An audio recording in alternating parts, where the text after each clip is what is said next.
বাংলাদেশে আনুষ্ঠানিকভাবে যাত্রা শুরু করল স্টারলিংক। অন্তর্বর্তী সরকারের প্রধান উপদেষ্টার বিশেষ সহকারী ফজলে আহমেদ তৈয়ব মঙ্গলবার ২০ মে সকালে এক ফেসবুক পোস্টে এ তথ্য নিশ্চিত করেছেন। ফজলে আহমেদ লিখেছেন, স্টারলিংক অফিসিয়ালি বাংলাদেশে যাত্রা শুরু করেছে। সোমবার বিকেলে তারা ফোন কলে আমাকে বিষয়টা নিশ্চিত করেছে এবং আজ সকালে তাদের এক্স হ্যান্ডেলে বিষয়টি উল্লেখ করেছে।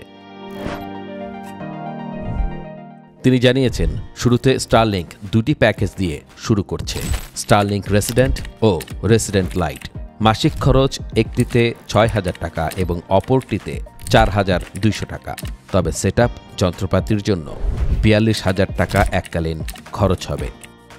এখানে কোনো ডেটা লিমিট নেই।